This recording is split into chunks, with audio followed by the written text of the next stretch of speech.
Sir, Delhi குண்டுவெடிப்பு இன்னைக்கு நாட்டையே உலுக்கி இருக்கு. தேசத்துக்குள்ளே 2011க்கு அப்புறம் இந்த மாதிரி ஒரு குண்டு வெடிப்பு நடக்குது. அதற்கு அடுத்து பார்த்தீங்க அப்படின்னா இது எல்லா குண்டு வெடிப்பையும் பாஜக ஆட்சியில் தான் அவ்வளோ வெடிப்பொருட்களை ஒரு காரில் கொண்டு வந்திருக்கான் அப்படின்னா இப்போ பாருங்கள், இப்போ நம்ம செக்யூரிட்டி எப்படி இருக்குது, அவங்க வந்து பார்த்தீங்க அப்படின்னா இவ்வளோ கிலோ பாம்பை கொண்டு வந்து ஏற்றி கொண்டு வந்து I-20 கொண்டு வந்து ரெட் ஃபோர்ட்டில் கொண்டு வந்து வெடிக்க வச்சு. இப்போ இவரோட லட்சணம் என்னன்றது இதில் புரியுது.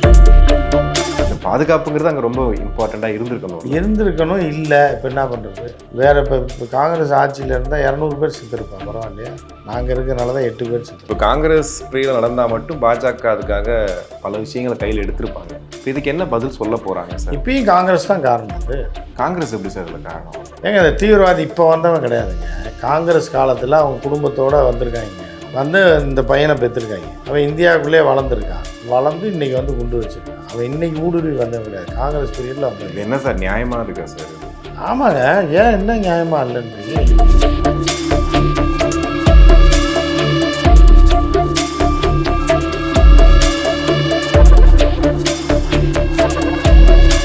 உலகெங்கும் வாழும் தமிழ் நெஞ்சங்களுக்கு கிறிஸ்டியின் அன்பு வணக்கம். நம்மளும் மூத்த பத்திரிகையாளர் உமாபதி இணைந்திருக்கிறார். வணக்கம் சார். வணக்கம் கிறிஸ்டி. சார், டெல்லி குண்டுவெடிப்பு இன்னைக்கு நாட்டையே உலுக்கி இருக்கு. பின்னணிகளில் நிறைய விஷயங்கள் சொல்கிறாங்க. உண்மையான பின்னணி என்ன சார்? உண்மையான பின்னணி என்னன்னு நம்ம சொல்ல முடியாது. இன்னும் ஏன்னா ஐபி விசாரணை நடந்துகிட்டு இருக்கு, அதே மாதிரி பல்வேறு உளவு அமைப்புகள் விசாரணை நடந்துகிட்டு இருக்கு தொடர்ந்து. ஆனால் யாரையும் கண்டுபிடிக்கல இது வரைக்கும். இப்போ வரைக்கும் ஒருத்தன் காலையிலேருந்து வண்டி எடுத்துகிட்டு I-20 டெல்லி பூரா சுற்றிருக்கான். அங்கே போயிருக்கான், இங்கே போகிறான், பானிபூரி வாங்கி தின்றுருக்கான், அங்கே போய் சாப்பிட்ருக்கான், டீ சாப்பிட்ருக்கான், எங்கேயோ சுற்றிருக்கான் நாள் ஃபுல்லாக. ஒரு போலீஸ் பிடிக்கல. டெல்லி போலீஸுன்றது யார் கட்டுப்பாட்டில் இருக்குன்னு தெரியுமா உங்களுக்கு? அமித்ஷா கட்டுப்பாட்டில் இருக்குது. டெல்லி வந்து யூனியன் பிரதேசம், மாநிலம் கிடையாதுனால அனைத்து கட்டுப்பாடுமே மத்திய அரசு கட்டுள்ள தான் இருக்குது. அங்கே உள்ள முதலமைச்சர்ன்றவர் மாநகராட்சி கமிஷனர் இவர் மாதிரி தான், மேயர் மாதிரி தான். அப்படி இருக்கும்போது எல்லா கட்டுப்பாட்டையும் வச்சுட்டு வாய்க்கிலேயே சர்வதேச அளவில் நாங்கள் அப்படி இப்படி இவனை ஒடுக்கிட்டோம், அவனை அடிச்சுட்டோம், அவனை பிடிச்சிட்டோம், பயப்படுறாரு, ட்ரம்ப் ஜியை பார்த்து உலகமே நடுங்குது, உக்ரைன் பேச்சுவார்த்தை நடத்துகிறாரு, ரஷ்யா நடுங்குது, அமெரிக்கா அறலுது அப்படின்னு கதை விட்டுக்கிட்டு இருந்தாங்க. கடைசியில் பார்த்தா எவனோ ஒருத்தன் வண்டி எடுத்துகிட்டு அசால்ட்டாக I-20 பென்ஸ் BMW கூட கிடையாது, I-20 அவ்வளோதான், பழைய வண்டியை வாங்கி எடுத்துகிட்டு வந்து நல்லா வெடி மருந்து ஏற்றிட்டு வந்து இங்கேயோ நிறுத்தணும்னு வந்திருப்பான் போல். அவசரத்தில் சிக்னல் போட்டாங்க போல். சிக்னலில் அவன் நின்றுருக்கான், அவனும் போய் சேர்ந்துட்டான். கரெக்டாக நிறுத்திட்டு ஓடலான்னு வந்தானா என்ன பண்ணான்னு தெரில. கரெக்டாக வந்து அந்த மெட்ரோ ஸ்டேஷனுக்கு கேட் நம்பர் 1 டெல்லி சென்ட்ரலில் இருக்கிற ஸ்டேஷன், ரெட் ஃபோர்ட் பக்கத்தில் வந்து நின்றுருக்கான். ரெட் சிக்னல் போட்டு மூவ் பண்ணி வந்திருக்காங்க. அந்த வெடித்து செதறின விஷுவலை விடலை. அவன் உட்காந்துருக்கிறது அவன் வண்டியை கிராஸ் பண்ணுற சிக்னலில் இருக்க CCTV ஃபுட்டேஜ் காலில் தான் வந்திருக்கு. ஸோ முதல்ல 3 பேர்னாங்க, அப்புறம் கேஸ் சிலிண்டர் வெடிச்சிருச்சுன்னாங்க, கேஸ் காரு சிலிண்டர் வெடிச்சிருக்கலாம்னாங்க. ஆனால் ஒருத்தன் பேட்டி கொடுக்குறான், அவன் என்ன சின்ன நல்லா குண்டாக தான் இருக்கான், ஆள் நல்லா இருக்கான். அவன்கிட்ட பிபிசியில் பேட்டி எடுக்கிறாங்க. 3 டைம் விழுந்துட்டேன்றான். எப்படி ஒரு குண்டு தான் வெடிச்சு? ஆமாம், நான் விழுந்தேன், எந்திரிச்சேன், விழுந்தேன், திருப்பி விழுந்துட்டேன் அப்படின்றான். அது சில பேர் பேட்டி கொடுக்குறாங்க, இந்த மாதிரி விட்டால கடை அடிச்சு விட வேண்டியதான். பக்கத்து கடை வச்சுருக்கேன் நான், டமால் சவுண்டு கேட்டோன்னே நான் சேர்லேருந்து கீழே விழுந்துட்டேன், அப்புறம் எந்திரிச்சு உட்கார திரும்ப நான் விழுந்துட்டேன் அப்படின்னு. அப்படியே ஆளாளுக்கு ஒரு கதையை விட்டுருக்காங்க. இப்போ வந்து என்னையை விசாரணை பண்ணிகிட்டு இருக்கு. என்னையை பண்ணுது ஒரு பக்கம், அது பண்ணுது. ஏன்னா எல்லாமே என்னையை பண்ணான்னா இப்போ லோக்கல் போலீஸ் பண்ணால் எல்லாமே அமித்ஷா கையில் தான் இருக்குது. டிராஃபிக் போலீஸ் கூட பண்ணலாம் இந்த விசாரணை. ஏன்னா எல்லாருமே அமித்ஷா கையில் தான் இருக்காங்க. ஸோ இப்போ என்ன அப்படின்னா, ஒரு பக்கம் தேசத்துக்குள்ளே 2011க்கு அப்புறம் இந்த மாதிரி ஒரு குண்டு வெடிப்பு நடக்குது. அதற்கு அடுத்து பார்த்தீங்க அப்படின்னா இது எல்லா குண்டு வெடிப்பையும் பாஜக ஆட்சியில் தான் நடந்திருக்கு. பாம்பே சம்பவத்தை தவிர புல்வாமா தாக்குதலில் தொடங்கி 9 தாக்குதல் நடந்திருக்கு. ஒரு விமான கடத்தல் தான் நடந்திருக்கு. எல்லாமே பாஜக ஆட்சியில், வாஜ்பாய் ஆட்சியில், ஜி ஆட்சியில் தான் நடந்திருக்கு. இதுதான் வந்து ரொம்ப சோகமாக இருக்குது. ஆனால் ரொம்ப பாதுகாப்பில் நாங்கள் அவ்வளோ தீர்க்கமாக இருக்கோம், இந்தியாவோட பாதுகாப்புன்ற போது பாஜக தான் அதை மத்திய அரசு வந்து ரொம்ப கையில் வச்சுருக்காங்கலாம் சொல்லிட்டு இருந்தாங்க. ரீசெண்டாக கூட பிரச்சாரங்களில் கூட அவ்வளோ அவர் வாய்க்கு வந்த பொய்யை அடித்து விட்டுறது தானே. மோடிஜி மாதிரி ஒரு பொய்யன்னு அந்த உலகத்திலே பார்க்க முடியாது.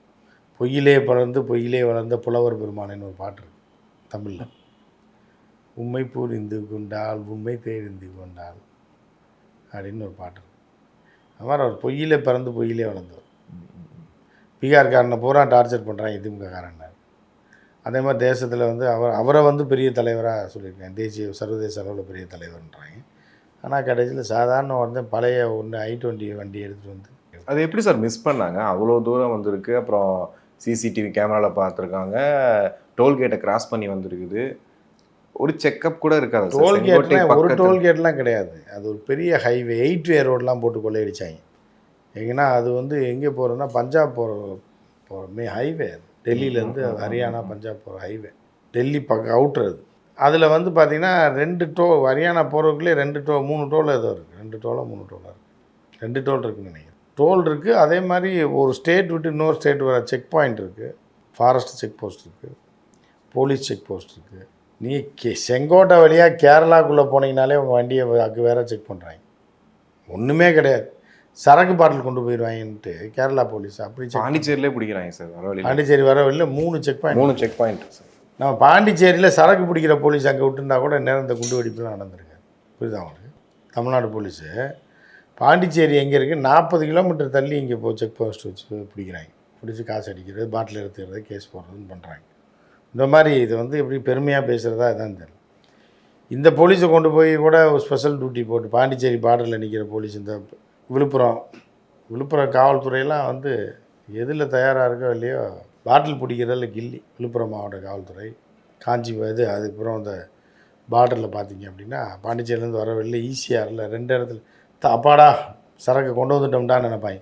40வது கிலோமீட்டரில் பிடிப்பாங்க பாருங்க. ஊருக்குள்ளே வந்துடுவீங்க. தமிழ்நாட்டில் ட்ராவல் பண்ணி 40 கிலோமீட்டர் வந்துடுவீங்க. 40வது கிலோமீட்டர் பாண்டிச்சேரியிலேருந்து ஒரு செக் போஸ்ட். அது பாகிஸ்தான் நம்ம கராச்சியில் இதில் இருக்க செக் போஸ்ட்டோட பயங்கரமாக இருக்கும். எது இந்தியா பாகிஸ்தான் பார்டரில் முள்வேலி போட்டுருக்காங்க. அந்த மாதிரி இப்படி போட்டிருப்பாங்க. வளைச்சி கிளச்சி நீங்கள் போனீங்கன்னாலும் அப்படியே வண்டியை நிறுத்துங்கன்றாங்க. ஃபுல்லாக செக் பண்ணுவாங்க, ஸ்கேன் பண்ணிடுவாங்க. இவர்கள்னாலும் ஒரு 50 பேரை ஸ்பெஷல் டியூட்டின்னு கொண்டு போய் அங்கே விட்டுருந்தா கூட டெல்லியை சுற்றி நிறுத்தியிருந்தா பாட்டில் இருக்குது பிடிச்சிங்க. பிடிச்சா பாட்டில் இருந்தால் உனக்கு, பாம்பு இருந்தால் எனக்கு அப்படின்னு கொண்டு இறக்கிட்டீங்கன்னு வைங்க, நம்ம போலீஸே பிடிச்சிடும். ஓகே. இல்லை ஒருத்தர் வர முடியாதுங்க. அவ்வளோ வெடிப்பொருட்களை ஒரு காரில் கொண்டு வந்திருக்கான் அப்படின்னா இப்போ பாருங்கள், பாண்டிச்சேரியிலேருந்து ஒரு 4 குவார்ட்டர் பாட்டில் கொண்டு வர முடியல. அப்போ நம்ம செக்யூரிட்டி எப்படி இருக்குது? அவங்க வந்து பார்த்தீங்க அப்படின்னா இவ்வளோ கிலோ பாம்பு கொண்டு வந்து ஏற்றி கொண்டாந்து i20யில் கொண்டாந்து சிட்டி சென்டரில் இதில் வந்து ரெட் ஃபோர்ட்டில் கொண்டு வந்து வெடிக்க வச்சு. இப்போ இவரோட லட்சணம் என்னன்றது இதில் புரியுது. இப்போ சமீபத்தில் கூட நிறையா வெடிப்பொருட்கள் பிடிப்பட்டதெல்லாம் சொல்கிறாங்க. சமீபத்தில் இல்லை, நேற்று காலையில் தான். நேற்று காலையில் பஞ்சாப் இதில் ஹரியானா பக்கத்தில் ஒரு பையன் மெடிக்கல் ஸ்டூடெண்ட்டு, அவன் போய் செக் பண்ணி 350 கிலோ 345 கிலோ வெடிபொருள் இருந்திருக்கு. RDX கிடையாது, வெடிபொருள் இருந்திருக்கு. AK-47 இருந்திருக்கு, சைனா பிஸ்டல் இருந்திருக்கு, புல்லட்ஸ் இருந்திருக்கு. பிடிச்சிருக்காங்க காலையில். ஆனால் அவன் யாருன்னு சொல்ல மாட்டாங்க, மெடிக்கல் ஸ்டூடெண்ட்றாங்க. அது அப்படியே அமுக்கமாக இருக்குது. அன்றைக்கி சாயந்தரமே குண்டு வெடிச்சிருக்கு. இது என்ன உள்ளுக்குள்ளே என்ன மர்மம் இருக்குன்னே தெரியல. இப்போ மோடி அவர்கள் கனத்த இதயத்தோட அவர் எப்போவுமே கனத்த இதயத்தோடு தானே இருப்பார். அவர் என்றைக்கு இந்திய மக்களுக்காக பாடுபடக்கூடிய ஒரே தலைவன் அவர் தானே. ஒரு தேசபக்தர், தேச மக்களை பாதுகாக்கிறேன்னு இல்லை. இப்போ அந்த களத்தில் பிரதமர் இருப்பார், அதுக்கான விஷயத்த அவர் ஏற்றுப்பார் அப்படிங்கிற மாதிரிலாம் யோசிக்கும் போது பூடான் போயிட்டு ஒரு அறிக்கையை கொடுத்துருக்காரு சார். ஆமாம், பூட்டான் போகும்போது அவர் டக்குன்னு இதுக்காக திருப்பி வர முடியாது. ஏற்கனவே திருப்பி வந்து தான் தாக்குதல் நடத்தினால பாகிஸ்தான் மேலே 10 நாள் கழிச்சு. அது மாதிரி இப்போ எதுக்கு அங்கேருந்து ஃபோன்லேயே சொல்லலான்ற மாதிரி இருப்பாங்கன்னு நினைக்கிறேன். பூட்டான் ஏதோ அர்ஜென்ட் வேலையாக போயிருப்பார். ஏதோ ஒரு ராஜதந்திர ரீதியில் அவர் வேறு ஏதாவது பிளான் பண்ணுவார். அதுவும் தீவிரவாதத்தை ஒடுக்கிறதுக்கு தான் போயிருப்பாருங்க. ஓகே. அந்த நேரத்தில் இவர் போகிறாருன்னு தெரிஞ்சுன்னு இந்த பக்கம் அவர் இருக்கும்போது வர முடியாது. அவர் ஊருக்குள்ளே இருக்காருன்னா ஒரு பயம் உள்ளே வர மாட்டான். அவர் இந்த போனார் வண்டாம் பாருங்க. சாயந்தரமாக போகிறாரு, அதுக்குள்ளே காலங்காத்தால் வந்து டெல்லி பூரா சுற்றி பான்பூரி சாப்பிட்டு பாம்பு வச்சுட்டு போயிட்டான். செத்து போயிட்டான்னு நினைக்கிறேன். இப்போ பீகார் தேர்தல் போயிட்டுருக்கு சார் ஒரு பக்கம். அந்த நேரத்தில் இங்கே ஒரு குண்டு வெடிப்பு. இது எப்படி எடுத்துக்கிறது? அது எப்படி எடுத்துக்கிறதுனா, இதை நீங்கள் ரெண்டையும் லிங்க் பண்ணக்கூடாது. நீங்கள் வந்து ஒரு தேசபக்தனாக இருந்தால் இது வந்து இந்த தேசத்துக்கு எதிரான, இந்திய மக்களுக்கு எதிரான ஒரு தீவிரவாத தாக்குதலாக மட்டும்தான் இதை நீங்கள் பார்க்கணும். மற்றதெல்லாம் வந்து பார்த்துக்குவார். அவங்க விசாரிப்பாங்க, விசாரித்து சொல்லுவாங்க. ஓகே. இப்போ உமர்னு ஒருத்தர் தான் மெயின் குற்றவாளி அப்படின்ற மாதிரி சொல்லியிருக்காங்க. ஆனால் ஒவ்வொரு வாட்டி இந்த குண்டுவெடிப்பு வரும்போது 4-5 பேர் சொல்கிறாங்க. அந்த பேர் தான் உண்மையிலேயே அங்கே இருந்தாங்களா பண்ணாங்களான்றது நம்ம கடைசி வரைக்கும் தெரியாமையே போயிடும். அமித்ஷா அவர்களுக்கு மட்டும்தான் தெரியும். ஏன்னா தேசபக்தி விவகாரத்தில் நீங்கள் அசால்ட்டெல்லாம் அந்த மாதிரி பேசக்கூடாது. அவங்க ஏதாவது சொல்லுவாங்க. ஏன்னா விசாரணை அமைப்புகள் விசாரிக்கும் போது உண்மைகள் தெரியும். அவங்க ஏதாவது பேர் ஊர் இது மாதிரி சொல்லுவாங்க. அவன் எங்கேன்னு கேட்டால் செத்துட்டாங்க புதைச்சிட்டான்றாங்க, அவ்வளோதான். ஓகே. பிடிச்சிட்டாங்கன்னா நீங்கள் விட்டுறணும். அதோட அதுதான் ஒரு தேசபக்தன். இல்லைன்னா தேச விரோதி ஆயிடுவாங்க. ஆனால் 13 பேர்கிட்ட இறந்து போயிருக்காங்க சார். இப்போ அது யார் பொறுப்பேற்க முடியும் அந்த விஷயத்தை? அதுக்கு என்ன பண்ண முடியும்? இவங்களும் சேர்ந்தா சாக முடியும். உங்களுக்கு எதாவது அமௌண்ட்டு கொடுத்து எதாவது சரி பண்ணுவாங்க. இல்லை, அவ்வளோ பிஸியான இடம், மெட்ரோ ஸ்டேஷன் பக்கத்தில் இருக்குது. அந்த சிக்னலை கிராஸ் பண்ணுறதே அத்தனை ஆயிரம் பேர் கிராஸ் பண்ணுறேன்னு சொல்கிறாங்க. அவ்வளோ பிளான் பண்ணி பண்ண முடியும்னா அப்போ அவ்வளோ நாட்டில் பகவான் செயல் எல்லாம். அது என்ன எல்லாம் அவன் விதி முடிஞ்சு போச்சு, அவ்வளோதான். இல்லை, பாதுகாப்புங்கிறது அங்கே ரொம்ப இம்பார்ட்டண்ட்டாக இருந்திருக்கணும். இல்லை, இப்போ என்ன பண்ணுறது? அதுக்காக தான் பாடுபட்டுக்கிட்டு இருக்காரு. ஒரு இந்தியன் கூட எதுவும் ஆயிடக்கூடாது. ஒரு 7-8 பேர். இப்போ அவங்க என்ன சொல்லுவாங்கன்னா, வேறு இப்போ காங்கிரஸ் ஆட்சியில் இருந்தால் 200 பேர் செத்துருப்பான், பரவாயில்லையா? நாங்கள் இருக்கிறனால தான் 8 பேர் செத்துருக்கோம். அதை தான் நீங்கள் தேசபக்தியாக நீங்கள் பார்க்கணும். இவங்க இருக்கிறதுனால சாவு எண்ணிக்கை குறைஞ்சிருக்கு. 2011 அப்புறம் இப்போ தான் ஏன் தாக்குதல் நடந்திருக்குன்னா, அவ்வளோ வருஷம் நடக்கலை. இல்லை, நாங்கள் இருந்த 11 வருஷம் இப்போ தான் நடக்குது அப்படின்ற மாதிரி நீங்கள் அப்படி தான் பார்க்கணுமே தவிர, இவங்களுடைய ஆற்றாமை செயலற்ற தன்மையெல்லாம் நீங்கள் பார்க்கக்கூடாது.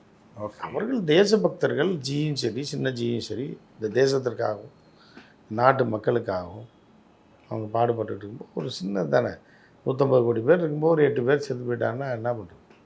தேசத்துக்காக தியாகம் பண்ணி தான்.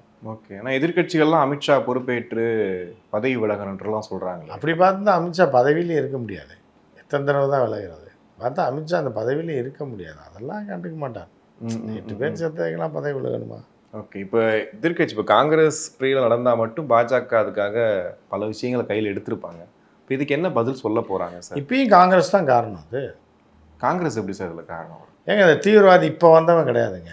காங்கிரஸ் காலத்தில் அவங்க குடும்பத்தோடு வந்திருக்காங்க. ஊடுருவி வந்து இந்த பையனை பெற்றிருக்காங்க. அவன் இந்தியாவுக்குள்ளே வளர்ந்துருக்கான். வளர்ந்து இன்றைக்கி வந்து குண்டு வச்சுருக்கான். அவன் இன்றைக்கி ஊடுருவி வந்தவன் கிடையாது. காங்கிரஸ் பீரியடில் வந்தது. என்ன சார் நியாயமாக இருக்கா சார் இது? ஆமாங்க.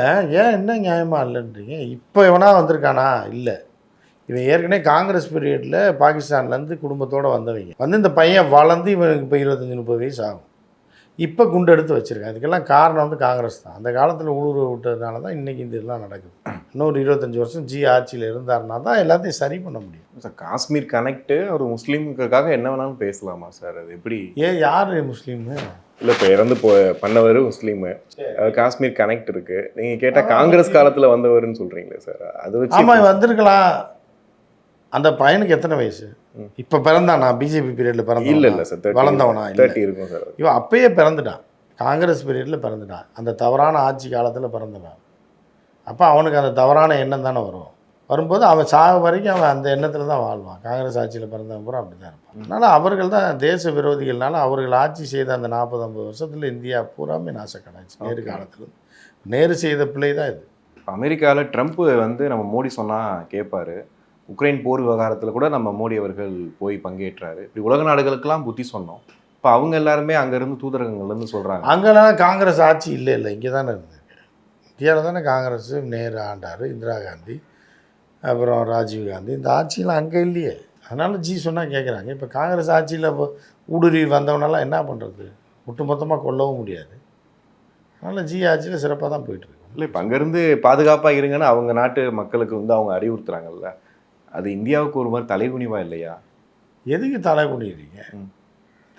இல்லை சார், நம்ம ஊருக்கெல்லாம் நம்ம உபதேசம் பண்ணுறோமே, பண்ணுறோம். இதெல்லாம் காங்கிரஸ் ஆட்சி காலத்தில் நடந்து இவங்களை என்ன பண்ண முடியும்? இந்த அவமானத்தெல்லாம் காங்கிரஸ்னாலும் நம்ம தாங்கி தான் ஆகணும். நேரு ஆட்சி சரியில்லைன்றதோட விளைவு தானே இப்போல்லாம் இப்படிலாம் நடக்குது. இன்றைக்கி இது ஃபுல்லாக அங்கே தான் அப்படி தான் பேசுவாங்க. இது மக்கள் ஏற்றுப்பாங்களா சார்? எப்படி ஏற்றுப்பாங்க? அது மக்கள் அதுதான் நேற்று சாணி அடி செருப்படி அடிச்சிருக்காங்க பீகாரில். கொஞ்சம் கொஞ்சமாக மக்கள் அதை புரிஞ்சுக்கிட்டு என்னன்றது உண்மை நிலைமை என்னன்றது மக்களுக்கு தெரியும். அதனால் ஓகே. இப்போ வரக்கூடிய தேர்தல்கள் இது எதிரொலிக்குமா இந்த விஷயம்? ஏன்னா பீகார் தேர்தல் வாக்குப்பதிவு நடந்துகிட்டு இருக்கு. பீகார் தேர்தல் மேட்ரு இன்னும் முடியலையே. அது முடிஞ்சானே அடுத்த தேர்தல். இன்றைக்கி தான் வாக்குப்பதிவு. நேற்று குண்டு வெடிச்சிருக்கு. என்ன நடக்குதுன்னு பார்க்கலாம். கண்டிப்பாக சார், நிறைய விஷயங்கள் பேசணும். உங்கள் நேரத்துக்கு நன்றி. நன்றி, வணக்கம்.